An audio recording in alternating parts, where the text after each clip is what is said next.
Bonjour à tous, bienvenue à ce séminaire Ouranos qui portera aujourd'hui sur un projet soutien InfoCru et plus particulièrement sur la reconstruction des historiques de débit journalier et des maximes annuels dans les bassins jaugés et non jaugés au Québec. Le séminaire sera présenté par Richard Arsenault, professeur à l'ETS, et sera précédé d'une brève mise en contexte du projet par Charles Malenfant, ingénieur hydrologue au ministère de l'Environnement, de la lutte contre les changements climatiques, de la faune et des parcs, et qui expliquera un peu l'intérêt de ce projet pour le gouvernement du Québec. Donc, Richard Arsenault est un professeur en hydrologie et en gestion des ressources hydriques à l'École de technologie supérieure. Ses travaux de recherche concernent surtout la prévision hydrologique pour la gestion optimale des réservoirs hydroélectriques, mais réalise également des travaux de recherche portant sur les inondations, les changements climatiques et la modélisation hydrologique tant traditionnelle que par des techniques d'apprentissage profond. Son équipe a développé plusieurs outils et bases de données qui ont été rendus disponibles à la communauté afin de démocratiser et rendre accessible le monde de l'hydrologie au plus grand nombre. Donc, sans plus attendre, je vais passer la parole à Charles Malenfant qui va introduire ce projet et je vous revois à la fin du séminaire pour la période de questions. Oui, bonjour à tous. Merci, Louis-Philippe. Alors, ça me fait plaisir de faire une brève introduction pour ce projet-ci. Je vais essayer d'être bref pour laisser le plus de temps possible à Richard. C'est ça qui est vraiment intéressant. Pour la mise en contexte, c'est un projet qui s'inscrit dans le grand projet InfoCru du ministère de l'Environnement qui a été démarré suite aux inondations de 2017, qui lui-même fait partie d'un plan plus général de protection du territoire face aux inondations.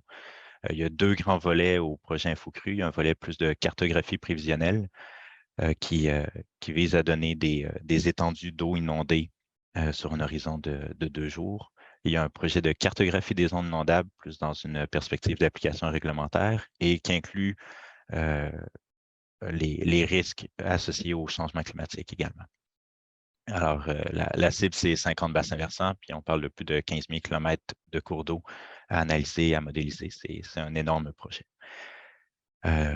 Pour nous aider, on a le soutien d'Ouranos ainsi que de plusieurs groupes de recherche autour de 4 thématiques. Il y a évolution du climat, documentation des bassins versants, la documentation des crues et la valorisation des produits cartographiques. Le projet d'aujourd'hui s'inscrit dans la thématique évolution du climat. Il faut comprendre que pour bien se projeter en climat futur puis voir les risques d'inondation en climat futur, il faut d'abord avoir un bon portrait actuel des risques. Puis déjà, ça, c'est un important défi parce qu'au Québec, on a un énorme territoire, on a beaucoup de cours d'eau et il y a un gros défi pour connaître l'état actuel puis les risques actuels là où il n'y a pas de station. Alors, pour ça, on utilise l'Atlas hydroclimatique, c'est le principal outil pour l'analyse fréquentielle dans InfoCru, notamment pour la régionalisation, l'estimation des débits en non jaugés et pour l'impact des changements climatiques. Alors, le projet de l'ETS a permis d'explorer des améliorations potentielles à la méthode de régionalisation de l'Atlas, ainsi qu'à la prise en compte de l'incertitude, ce qui est un élément important pour nous. Et sans vouloir voler de punch, les principaux résultats de la recherche vont être utiles pour la suite des choses. Ça a permis de démontrer que la méthode d'interpolation optimale présentement utilisée par l'Atlas puis pour InfoCru est quand même très performante. Ça a été difficile à battre. Ça a ouvert plusieurs pistes d'amélioration pour la régionalisation ainsi que la prise en compte de l'incertitude, ce qui est un élément important pour une bonne évaluation. Et aussi un élément plus novateur du projet, puis Richard va en parler plus longuement, mais de prouver l'applicabilité et surtout la valeur ajoutée d'utiliser des réseaux de neurones de type LSTM pour la modélisation hydrologique sur le domaine. Ça a été fait plus dans une perspective d'état de référence en climat actuel, mais ça ouvre la porte aussi pour l'impact des changements climatiques puis d'autres études subséquentes. Alors, sans plus attendre, je vais laisser la parole à Richard. Merci. Merci beaucoup, Charles. Pendant que je fais mon partage d'écran ici, je vais saluer, je vois dans la liste des participants, il y a plein de gens que je connais, qui sont des étudiants actuels et passés, des collègues et tout, et aussi beaucoup de gens que je ne connais pas, donc je salue tout le monde au passage. Je vais partager mon écran. Donc, en théorie, vous devriez le voir maintenant. Donc, merci Charles, merci Louis-Philippe aussi pour l'introduction, pour la mise en contexte. Donc, le projet que je vais vous présenter, c'est vraiment un aspect d'InfoCru dont Charles vient de discuter, qui est la reconstruction améliorée des historiques des débits. Donc, c'est vraiment une reconstruction du passé, des débits journaliers, mais surtout des maxima annuels, tant pour les bassins jaugés que non jaugés, dans l'optique où, par exemple, on voudrait faire de l'analyse fréquentielle, ça prend une bonne estimation des débits historiques sur ces différents sites-là. C'est mon nom qui est écrit sur la présentation parce que c'est moi qui la donne aujourd'hui. Par contre, je veux vraiment souligner l'apport de mes collègues aussi, le Jean-Luc Martel surtout, qui a travaillé très fort sur le projet. C'est lui qui a fait la majorité du travail. Annie Poulain aussi, qui était dans le projet, et quelques autres personnes, donc l'équipe du HC3. Donc, je les remercie aussi. Je ne veux pas prendre tout le crédit pour ce que je vais vous présenter aujourd'hui. Donc, la problématique, je vais faire un petit survol parce que Charles a déjà introduit un petit peu, mais la DEH, ou je ne sais plus comment elle s'appelle, je suis désolé, mais appelons-la la DEH pour les besoins de la cause. Donc, on a besoin de reconstruire des historiques de débit sur les bassins versants non jaugés pour les analyses fréquentielles. Et puis, actuellement, on utilise une méthode ils utilisent une méthode nommée l'interpolation optimale, qu'on va appeler OI ici dans la présentation pour Optimal Interpolation version anglaise. Dans les figures, là, dont c'est tiré de l'article. Maintenant, l'interpolation optimale, c'est une méthode très performante, comme Charles l'a dit aussi, je vais le présenter. C'est une méthode qui est très, très difficile à battre. Elle est statistiquement optimale pour si certains scénarios certaines hypothèses sont respectées. Par contre, elle a certains inconvénients qu'on a détectés et puis qu'on voulait essayer de contourner dans le cadre de notre projet. Donc, premièrement, la méthode de l'interpolation optimale, elle brise la structure spatiale des données. Okay? Donc là, je vais peut-être juste prendre mon petit pointeur pour voir ma souris ici de toute façon. Donc, ça brise la structure spatiale des données. Donc, si on a une structure en fait de bassin versant un peu sur l'ensemble du bassin versant, sur l'ensemble du territoire, on a plusieurs bassins versants. Lorsqu'on applique l'interpolation optimale, elle va être appliquée à chaque site. Donc, on va un peu détruire la relation s'il y a un petit bassin à côté d'un gros bassin à côté. Donc, spatialement, cette information-là n'est pas traduite de la bonne façon. Donc, on a un petit peu un impact lié à la structure spatiale des données qui sont utilisées dans l'interpolation optimale. L'autre chose, c'est la discontinuité dans les données en termes de station. Donc, si une station ouvre ou elle ferme, ça change le patron de correction. Donc, il y a peut-être un problème à ce niveau-là aussi. Notion temporelle aussi là-dedans. Donc, si jamais on a une correction interpolation optimale, l'interpolation optimale, elle est effectuée à chaque pas de temps indépendamment d'un pas de temps à l'autre. Donc, s'il y a des corrections qui sont appliquées, ils peuvent détruire un peu des corrections des pas de temps précédents. Le lissage des événements maximum, c'est causé par cette discontinuité spatiale, temporelle-là, pardon. Donc, si j'ai un débit qui est, si j'ai une grande valeur de débit qui a une grande erreur, puis à côté, j'ai un petit bassin avec une petite erreur, ben ça peut faire en sorte que nous allons avoir des problèmes de timing. Donc, les timings des événements vont être décalés, puis ça peut causer des problèmes aussi à ce niveau-là. On va surcorriger de part et d'autre, puis on va laminer un peu l'erreur entre les deux. Aussi, il y a un effet de distance. Donc, plus on est éloigné des observations, ben, moins la méthode peut corriger. Donc, elle offre des gains de performance assez significatifs, mais ces faiblesses peuvent être peut-être problématiques dans le cadre qu'on recherche vraiment des maximums annuels. Donc, si je recherche un maximum à une station, ben, ce maximum-là peut être affecté par les limitations de l'interpolation optimale. Donc, on a essayé de trouver une façon. L'objectif était de dire, ben, on sait que l'interpolation optimale, c'est une méthode très performante. Elle a déjà été démontrée comme étant performante, mais on aimerait trouver une façon alternative qui pourrait arriver au même résultat ou un résultat meilleur, mais qui n'a pas les mêmes limitations que celle de l'interpolation optimale. Donc, ça, c'est l'objectif de l'étude. Je vais passer maintenant un petit peu plus de temps sur un aspect important qui est que l'idée ici, c'est de reconstruire des historiques. Okay? Donc, l'idée, c'est de reconstruire un historique passé. Donc, il n'y a pas de prévision, on n'essaie pas de prévoir rien dans le futur. Ce qui veut dire que, et là, je prends en guillemets ici, tricher est permis, là, dans le sens que ça ne sera pas utilisé en prévision. Donc, ce n'est pas comme lorsqu'on développe un modèle hydrologique qu'on veut utiliser pour faire une prévision quelconque où on fait une calibration de modèle hydrologique, on le valide par la suite. Ici, ce n'est pas tout à fait nécessaire. Ce qu'on veut, c'est juste reconstruire le meilleur historique possible. Donc, c'est essentiellement comme une réanalyse. Donc, on essaie de mieux reconstruire l'historique, peu importe les sources de données qu'on peut utiliser, peu importe comment on traite les données, même si ce n'est pas applicable en mode prédictif. Dans le cadre de cette étude-là, ce n'était pas un problème. Donc, ça nous ouvre la porte à des options là, qui ne sont pas généralement accessibles lorsqu'on fait de la modélisation hydrologique ou de la prévision. Donc, ça, c'est un point que je tenais à mentionner parce que peut-être vous allez avoir des questions, on va dire ouais, comment on applique ça en mode prévision? On ne peut pas. Okay, donc, ça, c'est possible, mais il va y avoir d'autres limitations dont on ne tient pas compte ici. Donc, je vais faire un petit survol pour mieux comprendre les limitations d'interpolation optimale. Je fais un petit résumé tantôt, mais je vais les préciser un petit peu ici. Donc, premièrement, comment ça fonctionne? Je ne vais pas rentrer dans les détails mathématiques de la chose. Je vais garder ça assez haut niveau là, dans les contraintes de temps qu'on a. Mais ça peut se diviser à peu près en 3 grandes étapes générales. Premièrement, on génère un champ d'essai donc, qui couvre le domaine spatial. Donc, ici, on a le domaine spatial, la carte du Québec méridional utilisée.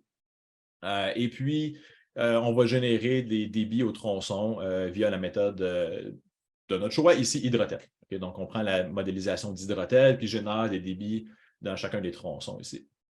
Donc, ça, c'est notre champ d'essai. Le champ d'essai, c'est ce que Hydrotel génère spatialement et évidemment dans le temps, donc les séries chronologiques à chaque tronçon. Ensuite, on va évaluer pour chaque tranche de temps, chaque pas de temps, on va évaluer l'erreur entre les observations et la valeur de la modélisation au site jaugé. Donc là, on a de l'information, on va regarder l'erreur. Puis finalement, la dernière étape, c'est qu'on va faire une interpolation statistique des corrections à appliquer. Donc, on va regarder l'écart, puis on dit, OK, ici, il faudrait que je corrige le temps, il faudrait que je corrige le temps ici, puis on va essayer de, entre guillemets, tartiner ça. C'est plus compliqué que ça, c'est une méthode statistique plus avancée, mais essentiellement, ça revient à ça. C'est-à-dire qu'on va recorriger, reconstruire une carte des débits à chaque tronçon, corriger selon la correction optimale là, si on met les observations et les valeurs au site ou les valeurs d'observation. Donc, c'est notre méthode à battre qui évidemment a déjà été démontrée. Là. Donc, ici, j'ai l'article de Simon Lachance-Cloutier et son équipe qui ont travaillé sur cet aspect-là, qui ont implémenté, qui ont démontré que l'interpolation optimale était très performante. Donc, vous pourrez aller lire cet article-là pour avoir un meilleur contexte là, aux besoins. La présentation est enregistrée, vous aurez le lien, mais je vais aussi rendre disponible les diapositives à quiconque les désire. Maintenant, pour les limitations de la méthode par interpolation optimale, donc ici une figure tirée encore une fois de l'article de Lachance-Cloutier. Donc, premièrement, les corrélations temporelles entre chaque pas de temps n'existent pas. Donc, si j'ai une correction pour une journée, la journée du 1er juin, j'applique une correction, mais le 2 juin, ça peut être une correction totalement différente, dépendamment des observations disponibles, dépendamment de l'erreur disponible. Donc, on peut corriger chaque journée, mais indépendamment des unes des autres. Donc, on perd un peu cette continuité-là dans les débits qui sont reconstruits. Donc, ça peut permettre d'avoir des meilleures valeurs ponctuelles. Par contre, on détruit un peu le signal d'un hydrogramme normal.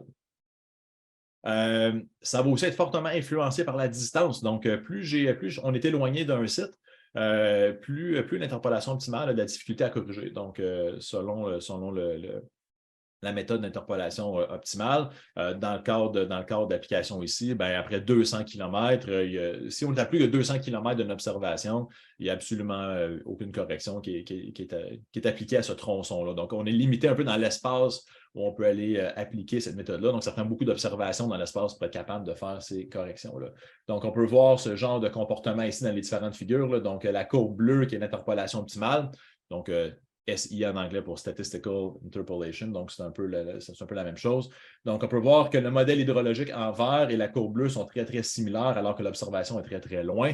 Donc, dépendamment des méthodes de correction qu'on applique, la méthode d'interpolation optimale n'est pas nécessairement la meilleure. Okay? Donc, ça dépend où on est par rapport aux observations qui permettent de faire la correction.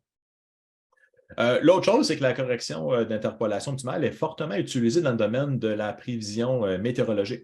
Donc, en prévision météo, lorsqu'on fait ou en modélisation de l'atmosphère, l'interpolation optimale permet d'avoir une correction dans un domaine qui est continu et qui possède toutes les mêmes propriétés statistiques. Donc, la température de l'air ou la précipitation, statistiquement, si on regarde le champ, c'est un gros champ qui est continu. Alors que lorsqu'on regarde les hydrogrammes des débits au tronçon, un petit tronçon par rapport à un gros tronçon, un gros bassin versant juste à côté, il y a beaucoup plus de discontinuité là, dans le processus qui est à la base du champ qu'on essaie de reconstruire.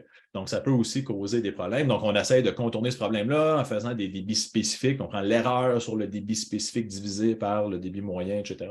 Donc, il y a une manière d'un peu contourner ça, mais c'est une limitation qui peut introduire des biais et des erreurs là, dans nos résultats. Donc, dans le cadre du projet qui nous intéresse, ce qu'on a fait de notre côté à l'ETS, on a pris le bassin, le même domaine d'études. Donc, on a ici les différents tronçons, les petits points bleus étant des petits tronçons, les triangles oranges étant les bassins versants jaugés. Dans le cadre de l'étude, on a choisi 96 bassins versants parmi les 259 jaugés qui contenaient suffisamment d'informations, suffisamment d'années disponibles. Évidemment, une station qui a 1 ou 2 années de données disponibles, ce n'était pas suffisant. Donc, on a fait une sélection avec l'ADEH, avec l'équipe de l'ADEH, pour choisir 96 bassins versants sur lesquels l'étude allait être appliquée. Donc, on avait 33 bassins sur la rive sud, 63 bassins sur la rive nord du fleuve Saint-Laurent, avec une superficie médiane de presque 1000 km². Puis, il y a quand même une grande variabilité, donc ça nous a permis d'échantillonner des petits et grands bassins versants. La méthode que nous, on a proposée. Donc, on a regardé le projet, on a regardé l'interpolation optimale, on a regardé ses forces, puis on a dit, bon, comment on va essayer de battre cette méthode qui semble déjà être très performante? Et puis, on a proposé une méthode basée sur la pondération multimodèle.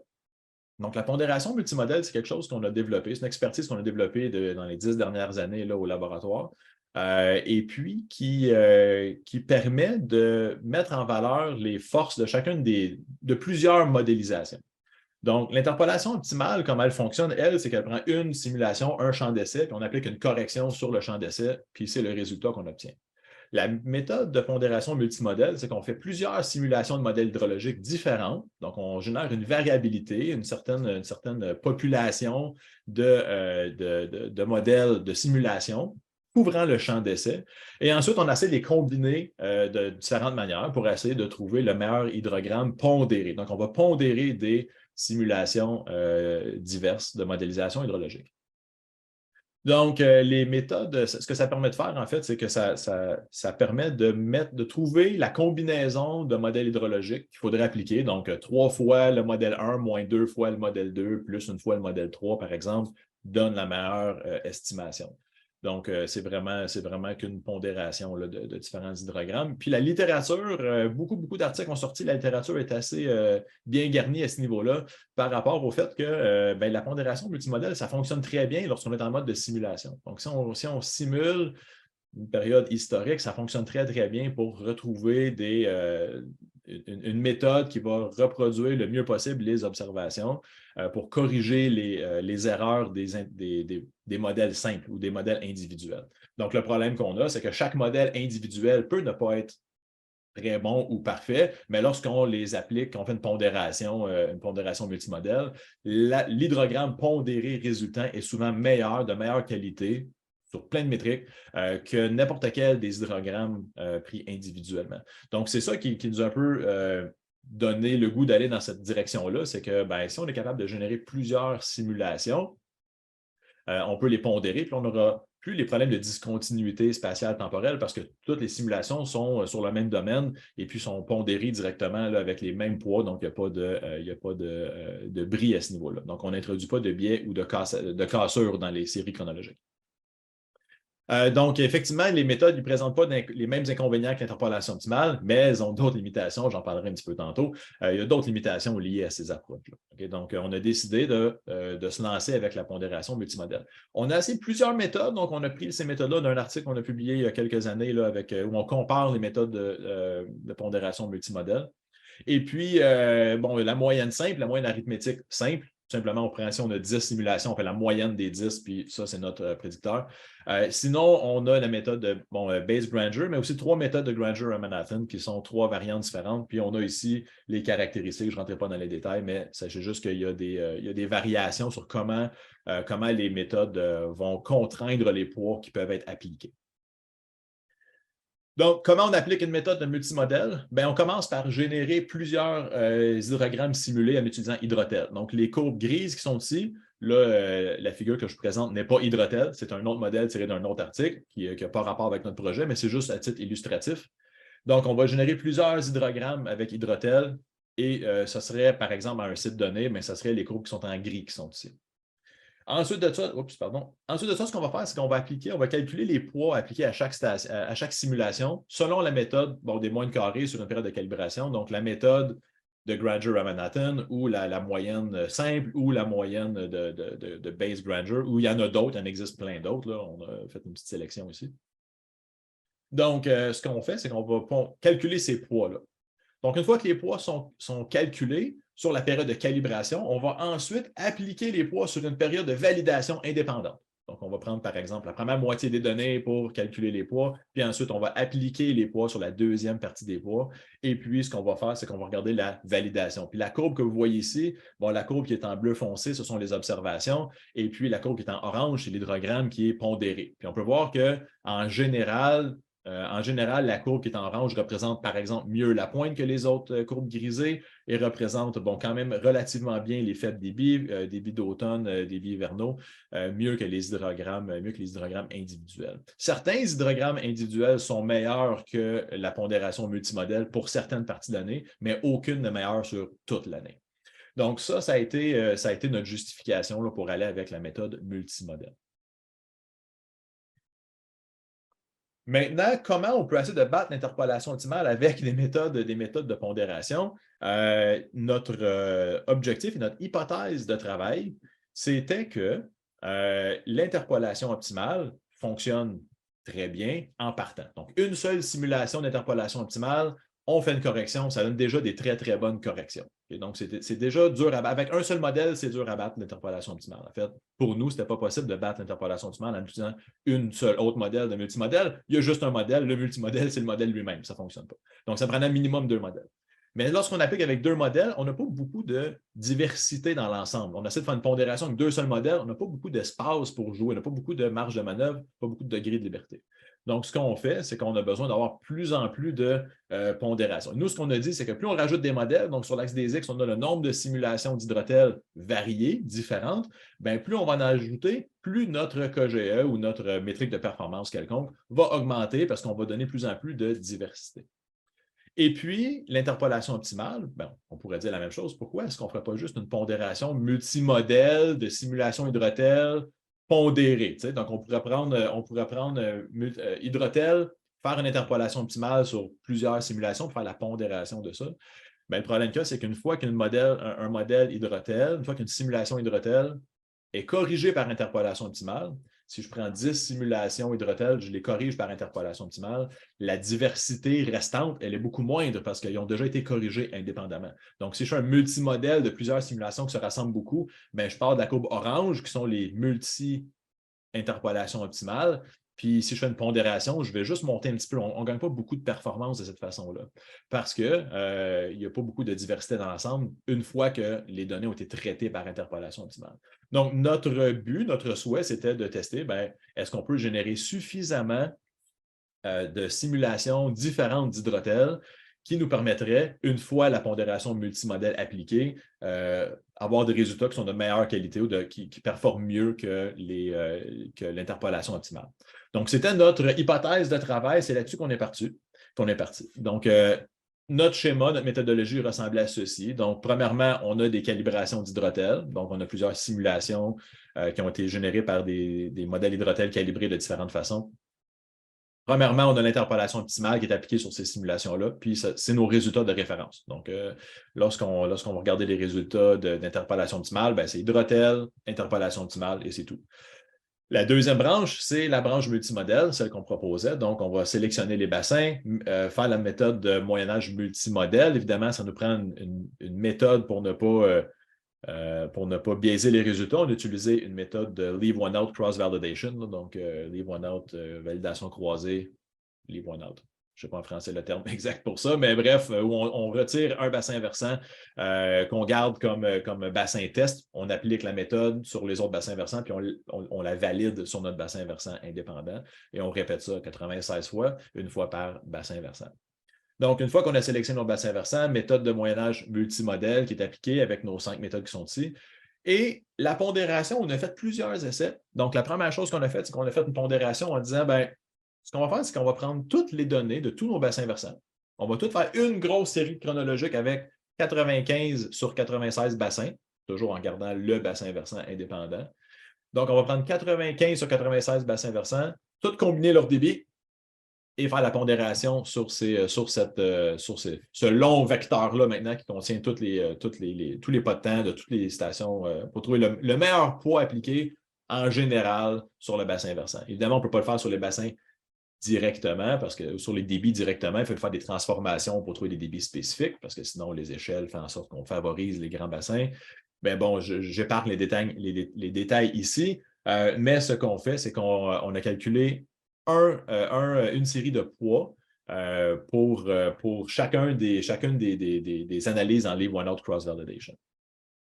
Et puis, le poids qu'on calcule de cette façon-là est appliqué au bassin versant non jaugé, pseudo-non jaugé, pour évaluer sa performance. Mais on l'a aussi fait la pondération d'une autre façon avec des sous-périodes. Donc, on a réalisé que dans le cadre de l'étude qui nous intéresse, qu'on avait le droit de tricher. Hein? Donc, on a le droit de faire des choses qu'on ne ferait pas en validation ou en mode prévisionnel.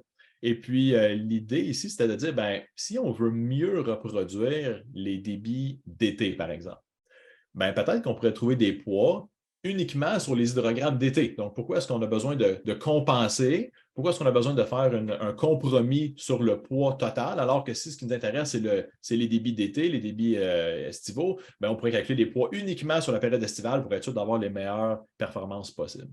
Donc, même chose pour les pointes. Donc, peut-être qu'on pourrait prendre uniquement la période de la fonte, calculer les poids uniquement sur la période de la fonte, de telle sorte à ce que les poids représentent vraiment une bonne façon de corriger les pointes et non pas sacrifier de la performance pour être bon en compromis là, sur les débits estivaux. Donc, on a pondéré sur des sous-périodes. Cette fois-ci, les sous-périodes, j'en parlerai un peu tantôt, mais ce sont par année, par saison, par mois et par semaine aussi. Donc, on a divisé en plusieurs tranches. Donc, dans certains cas, on avait seulement, par exemple, le mois de janvier. Donc, tous les mois de janvier de tous les bassins versants étaient utilisés pour faire les poids et c'était appliqué au mois de janvier du bassin versant non jaugé. Et puis, on pouvait répéter comme ça pour chacun des 12 mois. L'avantage, c'est que ça nous permet d'être plus ciblés. Ça nous permet d'être plus ciblés sur le processus qu'on veut refléter dans notre pondération. Par contre, on a aussi moins de points. Donc, on a moins de valeurs qu'on peut utiliser pour faire la pondération elle-même. Donc, le calcul des poids, bien, plus on a de points, plus notre calcul peut être robuste. Moins on a de points, bien, moins le calcul va être robuste. Donc, il y a comme un équilibre à atteindre ici entre le nombre de points disponibles et puis la précision ou la représentation du processus. Ce qui nous amène à la calibration d'Hydrotel. Donc, Hydrotel, on a calibré Hydrotel 144 fois. Donc, il y a eu 144 calibrations. Ici, c'est écrit 288, mais c'est parce qu'il y a deux domaines. Là. Donc, le domaine Rive-Nord, Rive-Sud qui ont comme été faits indépendamment. Mais en réalité, c'est 144 sur le domaine complet. Donc, on avait 3 séries de données météo. Donc, on a fait la calibration avec Hydrotel avec la grille du MLCC, RA5 et SCDNA, les stations reconstruites. Les formules de TP, on avait 3 formules de TP, 2 profondeurs de référence. Pour le ruissellement, on avait coefficient des exutoires des lacs, on avait 2 coefficients de ça aussi, 4 périodes de calibration, donc des jeux de paramètres spécifiques sur 4 périodes de calibration différentes, et également les 2 régions de calibration. Puis le graphique qu'on obtient ici, ben, c'est nos 96 bassins versants dans l'axe des Y et dans l'axe des X, on a le numéro de la simulation, donc l'identifiant de la simulation qui nous intéresse. Et on peut constater que, il y a certains bassins versants pour qui la performance s'est très bien passée. Là, donc, on avait un bon KGE. Puis on peut voir aussi des blocs, il y a comme des tranches. Donc, certaines tranches, mais quand on a une tranche à chaque 12 ou 18, là, ça nous signifie probablement que, par exemple, les données météo n'avaient pas beaucoup d'impact, des choses comme ça. Donc, on peut voir que certaines variables avaient plus d'impact que d'autres lorsqu'on les changeait. Mais ce qu'on peut constater, c'est qu'en général, il y a beaucoup pour la plupart des bassins versants, il y a peu de variabilité. Donc, ce qu'on a constaté en regardant les hydrogrammes un peu partout, même Hydrotel calibré avec plusieurs méthodes de TP ou différentes données météo ou différents coefficients d'exutoire de lac ou des périodes de calibration, essentiellement, les résultats qu'on obtenait étaient souvent très similaires. Donc, on n'a pas réussi à générer beaucoup de variabilité. Donc, grosse note ici. Donc, les résultats que je vais vous proposer, que je vais vous présenter, sont réalisés avec un Hydrotel qui n'avait pas beaucoup de variabilité dans les résultats qui ont été simulés. Donc, ça a limité un petit peu notre performance en multimodèle. Maintenant, on va comparer les résultats de l'interpolation optimale et les méthodes de pondération multimodèle. Donc, les boxplots, il va y en avoir quelques-uns comme ça au courant de la présentation, là, les boxplots. Donc, je vais vous les présenter. Donc, la boîte en bleu, ça, c'est les simulations d'Hydrotel de base. Okay? Donc, c'est une simulation d'hydrotel unique. On génère l'hydrotel, puis on regarde la performance sur les différents bassins versants, sur nos 96 bassins versants, puis c'est la boîte à moustache qu'on obtient, la distribution. À gauche pour le Klein-Gupta, à droite pour le RMSE du QX1D, donc le débit maximum annuel, okay? Donc, qui était un critère important pour notre étude. Donc, le KGE, plus il est haut, mieux c'est. Le QX1D, c'est le contraire, plus il est bas, mieux c'est. Et on constate que bon, le modèle hydrotel génère une performance respectable et raisonnable, mais lorsqu'on applique avec l'interpolation optimale, on a un gain significatif de performance. Okay? Donc, l'interpolation optimale augmente systématiquement la performance des simulations d'hydrotel. Par contre, lorsqu'on fait de la modélisation multimodèle, lorsqu'on fait de la pondération multimodèle, ça a été notre première expérience de multimodèle en disant on était confiant, on dit bon, on va tester ça, puis on a obtenu des résultats comme ceci. Donc, on est capable d'améliorer les performances par rapport à hydrotel, mais clairement, on avait de la difficulté à rejoindre l'interpolation optimale.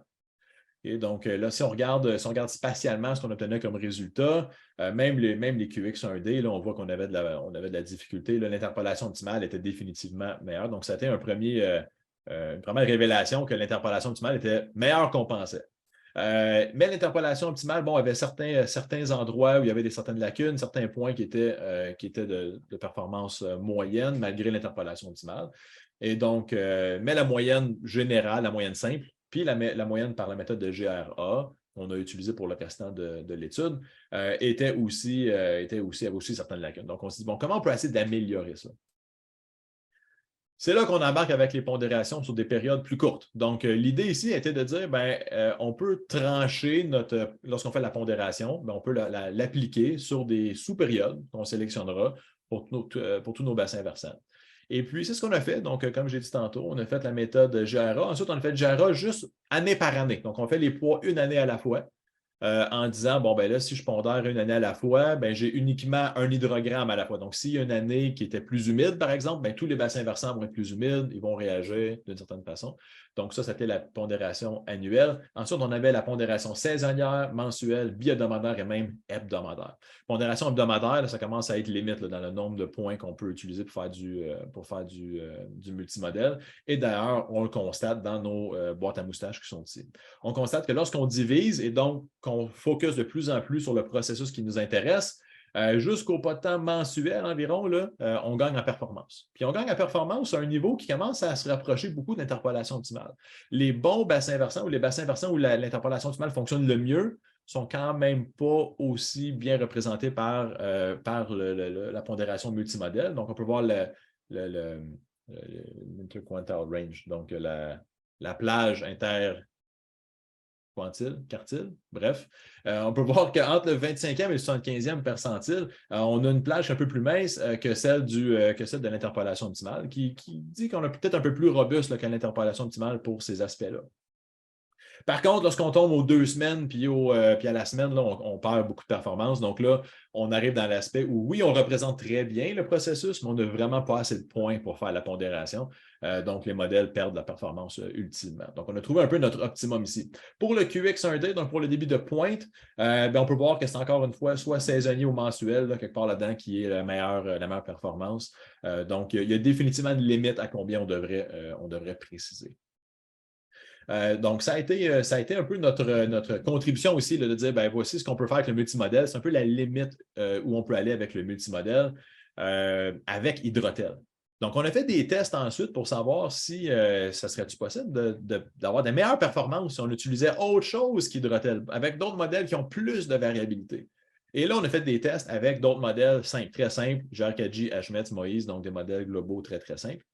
Et puis, on a obtenu des résultats qui sont franchement bien meilleurs que ceux d'interpolation optimale. Le problème ici, c'est que ces modèles-là sont appliqués à un site et sont validés à un site, mais ils ne sont pas régionaux. Donc, la calibration est faite directement bassin par bassin. Alors qu'à Hydrotel, la calibration, elle est faite sur l'ensemble du territoire pour faire une calibration régionale. Ce n'est pas le même processus. On ne peut pas comparer les résultats directement. Ce que ça nous dit, par contre, c'est que oui, c'est possible. Si on est capable de générer plus de variabilité, on a espoir d'être capable d'aller chercher plus de performance.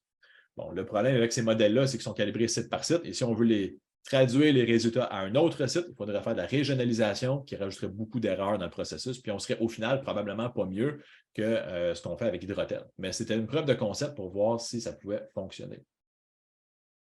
Donc, on a commencé à réfléchir à ce qu'on pourrait faire pour essayer d'améliorer cette méthode-là. Donc, ça prend plus de flexibilité, donc ça prend plus de modèles différents, donc qui génèrent des hydrogrammes qui sont nettement différents de ceux qu'Hydrotel génère, qui ont beaucoup les mêmes propriétés, les mêmes caractéristiques. Si on augmente le nombre de calibrations de modèles hydrologiques, on utilise d'autres jeux de paramètres, d'autres bassins, bref, ça peut être suffisant, mais idéalement, ça prendrait un autre modèle hydrologique complètement là, qui permettrait de générer une plus grande variabilité. Donc, le nombre, diversité des modèles hydrologiques. Puis aussi, réduire la période temporelle semble être une bonne approche là, pour essayer de reconstruire un historique. Donc, de ne pas faire des multimodèles sur des tranches exactes. Ça, sur des grandes périodes, mais de faire des tranches qui représentent plus le processus qui nous intéresse semble être une méthode payante. Maintenant, on a aussi décidé d'évaluer une autre branche, c'est-à-dire qu'on avait déjà commencé à regarder un peu les notions de modélisation par réseau de neurones artificiels, d'apprentissage profond, donc des LSTM, des Long Short-Term Memory. Donc, c'est des modèles d'apprentissage qui ont une mémoire qui permettent de représenter en quelque sorte des états hydrologiques et qui continuent dans le temps. Et ces méthodes-là ont été déjà démontrées dans le passé, là, qui performent de façon extrêmement bien pour simuler des débits et en période de validation. Donc, on calibre ces modèles-là sur une période de calibration et on les évalue, on les teste sur une période indépendante de validation. Et la méthode performe super bien. Okay? Donc, les méthodes de réseau de neurones artificiels qui sont ici, ça a été un autre test qu'on effectue. Est-ce qu'on est capable d'essayer de générer des débits à des sites non jaugés avec les méthodes de l'STM? L'idée ici étant de dire, on peut construire une structure, puis là, je ne rentrerai pas dans les détails de cette structure-là, mais juste voir qu'il y a deux branches. Une première branche qui sont les données météorologiques. Donc, on peut lui fournir les données de météo à tous les sites. Okay? Donc, on peut fournir des bassins, la météo à tous les sites, à nos 96 sites. Et puis ensuite, on peut fournir aussi, sur la branche de gauche qui est ici, on peut fournir aussi des caractéristiques des bassins versants. Et en entraînant ce modèle-là, le modèle de l'STM est capable d'apprendre qu'un petit bassin versant en pente va réagir différemment qu'un grand bassin forestier plat, par exemple. Donc, l'hydrogramme est modulé en fonction de la météo, mais aussi des caractéristiques du bassin versant. Et on peut l'entraîner sur une série de bassins versants assez grande et à la fin, lui demander, j'aimerais que tu me simules le débit que tu penses qu'il va sortir à la fin. Donc, ce modèle LSTM-là, on a développé plusieurs variantes dans le cadre de notre projet dans le cadre d'InfoCru. On a un peu mis sur la glace cette partie-là parce qu'on arrivait un peu à un nœud. On a besoin de plus de données pour l'entraîner, mais en général, on était capable de faire une démonstration que ces méthodes-là ont une capacité là, ou ont le potentiel d'améliorer nos débits en régionalisation. D'ailleurs, on a une étude qu'on a publiée récemment qui démontre exactement ça, là, que la méthode de l'STM permet de faire de la régionalisation mieux que d'utiliser des modèles hydrologiques. Okay? Donc, mais ça prend beaucoup, beaucoup de données, une grosse base de données pour l'entraînement de ces modèles-là. Donc, nos résultats qu'on a obtenus ici dans notre étude avec le LSTM, là, je rajoute, ça c'était les boîtes avant, je vais rajouter maintenant les boîtes avec les LSTM. Ce qu'on a ici, c'est la performance des LSTM globale. Donc, on peut voir qu'on s'est approché de la performance d'interpolation optimale. Pas aussi bonne, mais proche que les méthodes d'interpolation optimale. La boîte qui est grisée, qui est ici, ou en fait un genre de brun pâle, LSTM Train qu'on appelle, c'était la performance en entraînement. Donc, on peut voir qu'il y a un potentiel encore plus grand, donc sur la période de calibration, un potentiel encore plus grand d'aller chercher de la performance. Et en complexifiant davantage notre modèle LSTM, on était capable d'aller chercher un plus grand potentiel encore de performance. Donc, la boîte qui est ici, la dernière boîte, c'est un peu le maximum qu'on peut aller chercher pour le domaine d'études sur nos 96 bassins versants en entraînement. En entraînement et validation. Mais en testage, on n'a pas testé ce modèle-là, étant donné qu'il était très complexe, puis il y avait une question de temps aussi, de ressources. Mais dans les prochaines étapes, c'est des choses qu'on veut investiguer là, pour essayer de pousser un peu plus loin la notion de l'STM dans les prévisions des débits aux sites non jaugés, mais aussi dans la reconstruction des débits maximum. Donc, on peut voir ici que nos débits maximum, là, ici, on commence à être pas mal performants comparativement à Hydrotel et à l'interpolation optimale. Donc, on a du potentiel de ce côté-là, et d'autant plus que depuis cette partie-là de l'étude, on a développé des nouvelles techniques aussi pour améliorer les débits de pointe avec les LSTM. Un des problèmes avec les méthodes d'apprentissage, pour ceux à qui ça intéresse, c'est que ça prend beaucoup de données pour entraîner ces modèles-là. Et surtout, si on veut que le modèle soit bon sur les pointes, il faut lui fournir beaucoup de données de pointes. Alors, les modèles sont typiquement très, très bons dans les faibles débits et les débits moyens, là où on a beaucoup de données pour s'entraîner, mais les pointes, il y a moins de données pour s'entraîner. Il y a des façons, il y a des techniques pour faire ça. Donc, on a intégré des nouvelles techniques là, pour être capable d'aller chercher de la performance dans les pointes. Donc, c'est quelque chose qu'on pourrait revisiter aussi à l'avenir pour essayer d'améliorer la performance sur les débits de pointe pour le cadre de l'étude. Tout cela dit, ça demeure qu'être capable de battre l'interpolation optimale, ça a tout pris notre change là, pour diviser nos structures avec des méthodes de pondération multimodèle avec 144 simulations d'hydrotels. Les LSTM sont capables de faire une bonne performance, mais c'est des modèles beaucoup plus compliqués que l'interpolation optimale. Donc, quand Charles disait tantôt que l'interpolation optimale, c'est une bonne méthode performante dure à battre, je le confirme. Ça a pris beaucoup d'énergie pour y arriver.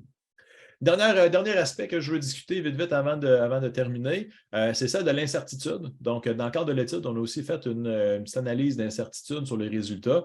Donc, une fois que la pondération multimodèle elle est appliquée puis qu'on génère des débits simulés, on a des hydrogrammes simulés qu'on peut comparer aux observations à des sites qui auront été considérés non jaugés, donc des pseudo non jaugés, pour valider la qualité de notre méthode. Et puis, c'est ce qu'on a fait. Donc, on a modélisé l'erreur résiduelle au site jaugé. Donc, partout où on avait des jauges, nos simulations, suite à notre modélisation, on a pu modéliser la distribution de l'erreur en fonction du quantile de débit. Donc, on a une nouvelle grille essentiellement qui nous permet de calculer en fonction du quantile de débit d'un bassin versant quelle devrait être la moyenne des quantiles de l'erreur qu'on devrait appliquer pour être capable de reproduire l'erreur de façon idéale. Et puis, donc, on l'a testé, on l'a appliqué, cette erreur-là. Donc, ce que vous voyez ici en noir, ce sont les observations. En bleu, ce sont les simulations de débit simulé pondéré multimodèle. Et en orange, ce sont les bornes là, du 95% d'intervalle de confiance. Et donc, notre but, ultimement, c'était que 95% de nos observations, de nos simulations, tombent dans la bande orange. Okay, donc, c'est ce qu'on sait. De nos observations, tombent dans la bande orange. C'est ce qu'on voulait. C'était le but, avoué. Maintenant, si on regarde les résultats, quel est le pourcentage pour chacun de nos bassins versants? Donc, ici, on a pour chaque bassin versant en ordre de croissance, on a les 96 bassins versants dans un axe, puis on a les 100 quantiles. Donc, pour chacun des quantiles de distribution de nos débits, quel est le pourcentage de ces quantiles-là qui tombent dans le 95, dans l'intervalle de confiance 95%. Dans bien des cas, on est dans le 90 à 100%. Donc, dans bien des cas, on est assez satisfait, mais plusieurs bassins versants, on constate que dans plusieurs bassins versants, il y a juste 50%, 60% des points qui tombent dans notre intervalle de confiance. Donc, on a sous-estimé l'erreur à plusieurs sites. Essentiellement, c'est ça que ça veut dire. On a sous-estimé l'incertitude. Alors, on a poussé l'étape un petit peu plus loin, puis on a fait le calcul inverse. On a fait le calcul inverse pour savoir combien d'écarts types il faudrait prendre dans notre distribution d'erreurs pour chacun des bassins versants, pour chacun des quantiles, pour avoir une distribution, pour avoir 95% des points qui tombent dans cette distribution-là. Et puis, on constate que, dans certains cas, là, on parle de 1, 2 écarts types, c'est correct, mais dans beaucoup de cas, on parle de 2, 3, 4, même jusqu'à 5 écarts types que ça prendrait. Donc, dans certains cas, là, on a vraiment passé un petit peu à côté. Donc, clairement, la méthode qu'on a proposée sous-estime l'erreur résiduelle, donc il y a plus d'incertitude qu'on le souhaitait. Donc, ça, c'est un aspect qui est à poursuivre et à retravailler. Mais ça nous donne déjà une indication. Quelqu'un qui voudrait utiliser la méthode, on pourrait déjà utiliser cette information-là pour alimenter une méthode d'analyse quelconque en sachant que la méthode contient une certaine quantité d'incertitude. Donc, on l'a quantifié pour l'étude. Elle n'est pas la quantité souhaitée, mais elle est quantifiée au moins. Donc, en guise de conclusion, premièrement, on a montré nos résultats, avec nos résultats, que la méthode proposée, elle peut surpasser les méthodes d'interpolation optimale, puis elle ne présente pas les inconvénients que l'interpolation optimale démontre parce qu'on fait des poids sur des simulations complètes, puis ces poids-là sont comme continus dans le temps. Évidemment, si on fait là, je parlais des limitations de notre méthode de pondération. Une des limitations, c'est que si on divise à chaque mois, par exemple, là, à chaque mois, oui, les poids vont changer, puis il va y avoir une coupure à chaque mois, qui peut être moins pire qu'une coupure à chaque jour. Là, fait que ça dépend comment on décide de faire notre séparation temporelle des poids. On pense qu'on peut aussi améliorer la méthode en rajoutant plus de modèles, puis la variabilité, la variété des modèles, la diversité de l'ensemble doit être améliorée pour avoir une plus grande performance. À l'opposé, la méthode d'interpolation optimale, elle ne peut pas vraiment utiliser ces informations-là supplémentaires parce que si on fait plusieurs combinaisons d'interpolation optimale, ils ont pas mal déjà toutes gagné leur performance au moment de l'interpolation optimale. Il est aussi possible d'améliorer les simulations des modèles hydrologiques régionaux pour toutes les raisons qu'on a mentionnées, mais aussi pour les débits de pointe, pas juste les simulations générales, mais les débits de pointe et aussi d'autres métriques. S'il y a d'autres métriques qui nous intéressent, on peut aussi pondérer de telle sorte à ce que ce soit d'autres métriques qui nous intéressent. Donc, ça, c'est possible à faire aussi. Et donc, une fois tout cela dit, l'idée générale en arrière de ce projet-là, c'était de voir est-ce qu'on est capable de mieux analyser les débits de pointe, aussi de jaugé, non jaugé, pour faire une analyse fréquentielle. La réponse, on pense que oui. On pense qu'on est meilleur que ce que Hydrotel de base sans traitement fait. Pour plusieurs bassins versants, on pense que notre méthode performe mieux que l'interpolation optimale et l'interpolation optimale fonctionne mieux aussi que la note dans certains autres bassins versants. Mais en général, les deux méthodes permettent d'améliorer aussi les débits de pointe pour l'analyse fréquentielle, puis l'analyse statistique pour les besoins d'infos crues, c'est-à-dire pour la prévision des débits. Donc, c'est tout ce que j'avais à peu près. J'avais 45 minutes, donc je pense que j'ai été pas mal correct dans les temps. Vous me corrigerez là, les gestionnaires du webinaire si j'ai erré. Mais sinon, je vous remercie pour votre écoute. Puis, si vous avez des questions, on a du temps. Merci, Richard. Très bonne présentation. Super intéressant. Sur ce, j'ouvrirai le plancher à la discussion, aux questions.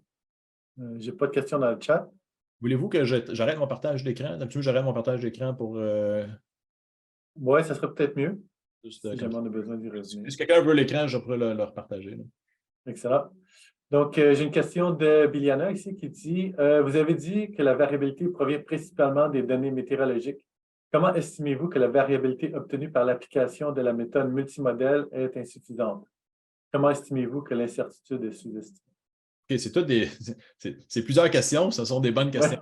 Ouais. Je l'ai ouvert le chat, je le vois, fait que je vais le relire là, juste pour mieux le... Donc, vous avez dit que la variabilité provient principalement des données météo. Comment estimez-vous que la variabilité obtenue par l'application de méthode multimodèle est insuffisante? Oui, en fait, ça a été par... on a commencé avec 6 simulations d'hydrothèse. Puis nos résultats étaient vraiment pas très bons. Là. Donc, on avait pas été capable de chercher assez de diversité. Des simulations qu'on avait initialement, on avait une certaine plage d'hydrogrammes. Quand on faisait la pondération multimodèle, on avait un certain gain. Lorsqu'on faisait des tests avec 2, 3, 4, 5, 6, on voyait qu'on augmentait toujours en performance. Donc, plus on ajoutait, plus on gagnait de la performance. Puis ensuite, on a fait d'autres tests. On a calibré avec plusieurs autres modèles, plusieurs autres calibrations qu'on a montrées tantôt. On a essayé avec 10, 20, 30, 50, puis on a augmenté encore la performance. Puis on s'est rendu jusqu'à 144. Mais rendu à 144, on n'avait plus vraiment de capacité d'augmenter la diversité. On voyait que les hydrogrammes, on rajoutait plus rien là, dans la plage, dans la distribution. On ne rajoutait plus de variabilité.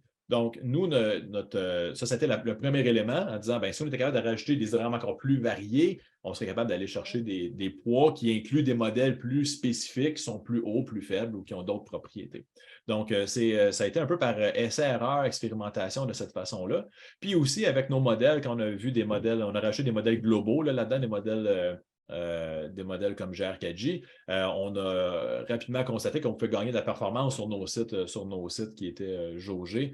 En rajoutant de la diversité, là, rapidement, on augmentait en performance. Donc, nous, notre conclusion, ce que ça nous a montré à dire, c'est qu'on aimerait avoir des simulations, par exemple, d'Hydrotel ou sur le même domaine spatial qu'Hydrotel, mais dont le modèle peut être modifié en plus grande profondeur pour donner des simulations beaucoup plus différentes que celles qu'on obtient actuellement. Donc, ça a été la première chose.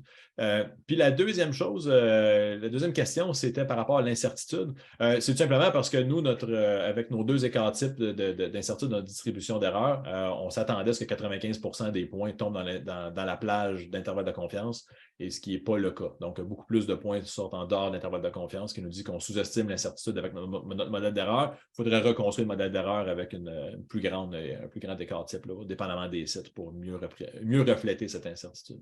J'espère que ça répond à ta question, Biliana. Cool, bienvenue. Question de main levée de Emin. Oui, bonjour. Bonjour. Moi, je ne suis pas spécialiste en hydrotels, mais de me semble que c'est un modèle déterministe. Donc, on rentre les paramètres, on a une seule sortie. Oui. Avec les simulations, avec hydrotel, j'aimerais que tu développes un peu ça. Qu'est-ce que ça veut dire? On fait plusieurs simulations avec hydrotel. Est-ce qu'on change les paramètres un par un? Ben, c'est ça. Basé sur quoi? C'est quoi? Oui, dans le fond, là, je vais partager mon écran. Je pense que c'est un bon moment de repartager mon écran ici. Là. Je vais faire ça à l'instant. Désolé, j'espère que ce ne serai pas malade. OK, donc ici, c'est la grille qu'on a utilisée pour générer cette diversité-là. Évidemment, un modèle hydrologique, on n'a pas beaucoup, à part sa structure. Donc, on pourrait changer la structure à l'intérieur. Donc, c'est pour ça, ici, on a changé, par exemple, la formule de TP. La formule de TP, en la changeant, automatiquement, les débits à la sortie vont être différents. En fournissant d'autres données météo aussi, les débits vont être différents aussi. Puis d'autres paramètres. Donc, les paramètres, évidemment, on recalibre le modèle hydrologique. Donc, chacune de ces simulations-là, chacun des calages qui étaient faits ici en effectuant des choix sur la structure du modèle, génère une nouvelle série de paramètres qui, oui, si on le roule 100 fois, on va donner 100 fois le même débit. Mais on change le modèle, on change sa structure, puis on change ses paramètres à chacune des 144 fois. Puis on aurait aimé faire plus de tests. On aurait aimé ça faire plus de tests que 144. Mais le problème pour les gens qui connaissent Hydrotel, savent qu'un calage Hydrotel, c'est extrêmement long. Donc, on avait une salle de serveurs complète là, qui a calibré pendant 6 mois là, pour faire 144 calibrations d'Hydrotel. Et puis Hydrotel, le modèle lui-même, est un peu limité dans ce qu'on peut changer. Là. Donc, ce n'est pas évident de changer la structure elle-même d'Hydrotel. Donc, c'est pas mal les seuls leviers qu'on avait ici. Si on avait pu changer, par exemple, le modèle de neige, là, on aurait pu probablement avoir beaucoup plus de variabilité. Là. Donc, le module de neige va rajouter une grosse incertitude là, dans un modèle hydrologique, surtout lorsqu'on parle de débit de pointe. Donc, on aurait aimé ça changer la structure de neige, mais ça, ce n'était pas possible non plus. Donc, on était un peu limité dans ce qu'on pouvait faire, mais c'est ça, je pense que si on est capable de générer des simulations encore avec plus de diversité, on va avoir une meilleure performance. J'espère que j'ai répondu à votre question. Je réalise que je parle de... Oui, c'est parfait, merci. Parfait, merci. Il y a d'autres questions pour Richard? Moi, j'en aurais une, Richard, qui est pas spécifiquement sur ton projet, mais qui est quand même lié. On a une question. Ah, j'avais une question. Une salle pleine de monde que je n'ai pas vue dans la liste. Bon. Dans ce cas-là, je vais passer à la salle, je vais garder ma question. C'est bon. Merci, Richard. Pierre Pellerin d'Uranos. Tu mentionnais l'importance de la variabilité des champs d'entrée. Et puis, quand on regarde une climatologie de la précipitation au Québec, c'est assez variable dépendamment des saisons. Les points vont arriver avec des événements météorologiques quand même qui peuvent être assez détaillés, particulièrement l'été et tout ça. Ouais. Donc, bref, moi, je questionne beaucoup l'utilisation d'analyses qui sont faites à partir simplement d'interpolation, d'analyse météorologique de précipitation. Donc, je vois que dans votre champ, au moins, vous avez utilisé ERA dans un de vos champs. Est-ce que vous avez considéré l'option de perturber vos champs météorologiques dans votre simulation, que moi, je qualifierais plus multi-simulation que multimodèle? Oui. En fait, c'est une bonne question. Puis la réponse est non. On n'a pas fait de perturbation de la météo. On a pris les grilles telles quelles. Une des raisons pour laquelle on a fait ça, c'est qu'on voulait s'assurer d'avoir une calibration pour chacune des grilles. On ne voulait pas nécessairement calibrer un modèle, puis ensuite perturber la météo, puis changer vers plusieurs autres simulations. Ça pourrait être une bonne option. Par contre, un des problèmes, c'est que si on fait des perturbations, disons à l'échelle de la grille, puis on fait une perturbation, mon interprétation, c'est qu'une fois qu'on va faire de la... Bon, dépendamment de comment cette perturbation-là elle est faite, là, mais si c'est un changement uniquement de bruit par-dessus le signal, lorsqu'on fait de la pondération multimodèle, le poids du signal, en fait, l'erreur disparaît. Là, donc, l'erreur va disparaître, il va nous rester le signal à la fin si on a suffisamment de modèles. Donc, on n'a pas jugé que c'était assez pour générer suffisamment de différence ou de variabilité dans l'ensemble. Maintenant, il y a d'autres façons de faire ça, évidemment. Une des raisons qu'on a ajouté SCDNA, c'est un produit de station, là, donc ce sont des stations météo reconstruites. Là, c'est station Serially Complete Database North America, quelque chose comme ça, mais ce sont des stations à la base. Donc, on avait des données de station, une réanalyse, puis des données grillées du MLCC. Donc, c'est comme une façon d'échantillonner 3 sources de données différentes. On pensait que c'était suffisant. Évidemment, avec plus de ressources, on aimerait bien traiter d'autres sortes d'autres bruitages. Là, ça serait toujours une bonne option. Là. OK. Juste un dernier commentaire. Effectivement, ce qu'on a vu dans certaines de nos expériences, énormément de variabilité qui vient du schéma de surface lui-même qui est à l'intérieur du modèle hydrologique. Fait que si tu as un schéma de surface relativement simple, ça va être difficile d'obtenir une certaine variabilité. Fait que, donc, tu vas dans la bonne direction, je pense. Merci pour le commentaire. Puis c'est d'ailleurs un point qu'on a soulevé, c'est-à-dire le modèle lui-même, il n'y a pas beaucoup de leviers qu'on peut changer. Tu sais, le schéma de surface, le schéma d'accumulation en fonte de neige, tout ce qui est la grosse mécanique en arrière, là, on est un peu limité sur les leviers qu'on peut activer là, pour régénérer de la variabilité. Donc, on essaie des paramètres différents, des zones de calibration différentes. C'est une façon d'un peu de contourner ce problème-là. Mais oui, on était un petit peu limité de ce côté-là. Mais si jamais à un moment donné, Hydrotel ouvre ces options-là, puis regarde, on rajoute un modèle de neige ou quelque chose comme ça là, pour les développeurs d'Hydrotel, ça pourrait être une solution là, pour rajouter un peu plus de variabilité. Ouais. Merci. Merci beaucoup. Là, d'ailleurs, je salue tout le monde dans la salle A. Je ne savais pas qu'il y avait en plus tous ces gens-là. Là. Je vous salue en même temps. Je vous vois tous. D'autres questions pour Richard? Tu mentionnais, bon, c'est ça, la bonne performance de ton modèle d'intelligence artificielle. Hein? Puis tu mentionnais aussi tous les efforts que tu as dû mettre pour calibrer ton modèle Hydrotel. C'est quoi l'avenir que tu vois pour les modèles hydrologiques? Là? Parce que ce n'est pas la première fois que les modèles de réseau neuronal semblent être plus performants. Disons, dans 10 ans, là, tu voyais le projeter. Ben, les modèles hydrologiques vont encore exister. Okay? Ça, c'est le côté positif que je peux dire. Les modèles hydrologiques vont encore exister. Évidemment, je ne suis pas un expert, je ne suis pas un futuriste. Par contre, ce que je peux vous dire, c'est par expérience de ce que j'ai testé, de ce que j'ai lu, de ce qu'on a fait avec les modèles d'apprentissage profond, surtout style LSTM, mais il y a d'autres mécaniques maintenant aussi qui sont très performants. Pour la simulation d'un débit à l'exutoire, les modèles hydrologiques sont déjà pas mal dépassés. Ça, c'est pas mal déjà fait. C'est un bassin versant, puis tu veux estimer le débit à un exutoire, tu veux calibrer un modèle hydrologique, ça ne sert à rien. Calibrer un modèle hydrologique pour estimer le débit à un exutoire, ça, c'est fini. Là. Ça, c'est les LSTM ont déjà démontré qu'ils dominaient tous les modèles, tout le temps, dans tous les cas. Il y a plusieurs articles qui sortent depuis 2-3 ans. On l'a démontré dans un article récemment aussi de notre côté. On a fait des tests, puis effectivement, c'est juste...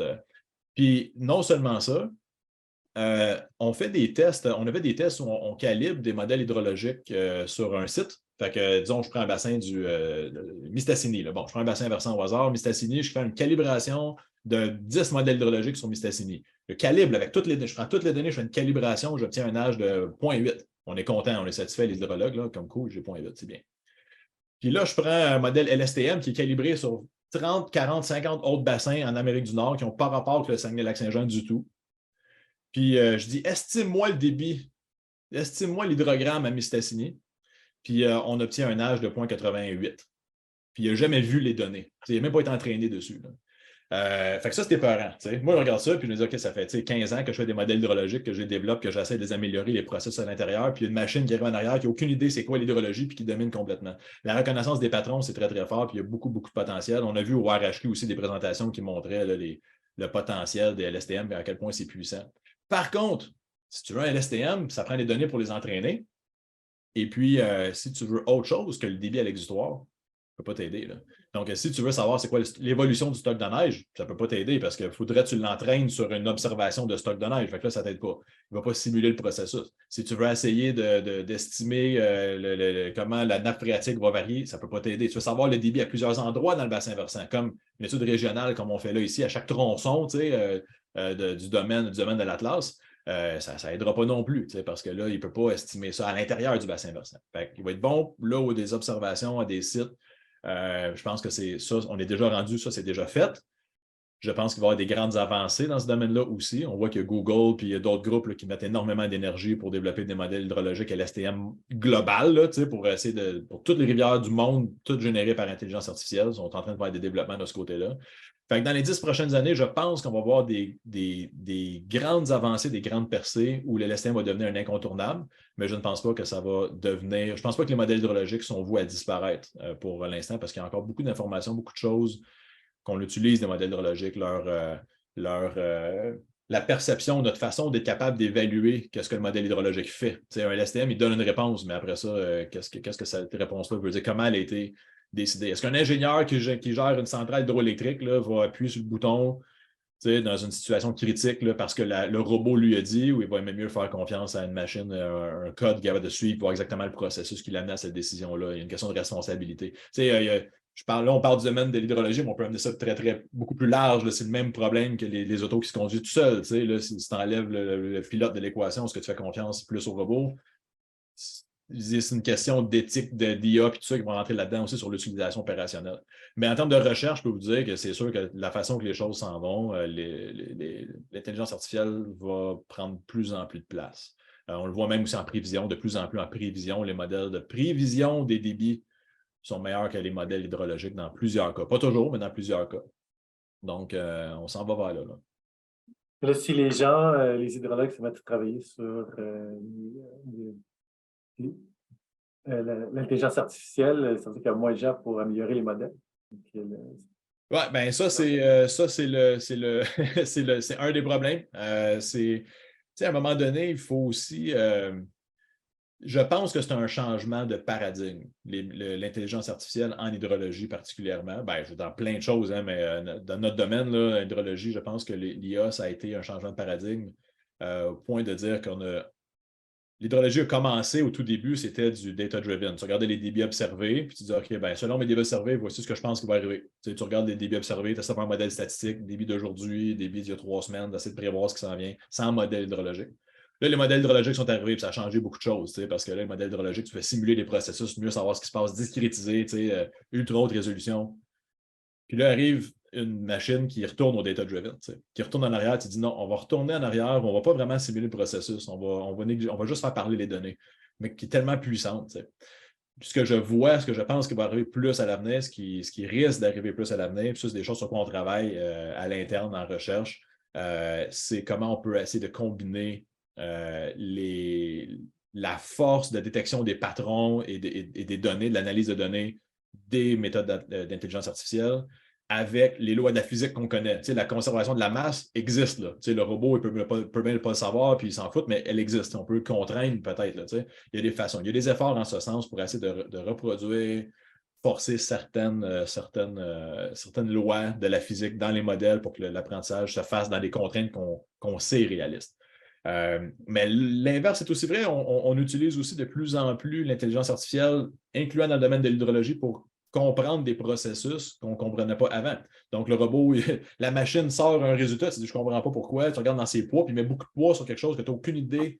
Finalement, ah ouais, il y a une entrée qu'on n'avait pas pensé qui pourrait être intéressante, puis que le modèle met beaucoup de poids sur une entrée qui est une entrée que nous, on n'utilisait jamais parce qu'on ne pensait pas que c'était utile. On le voit en médecine beaucoup, l'intelligence artificielle est capable de détecter des cancers basés sur quelque chose que les médecins n'avaient jamais détecté avant. Là, une combinaison de facteurs qui finalement est un super prédicteur du cancer, mais que les humains n'avaient jamais vu.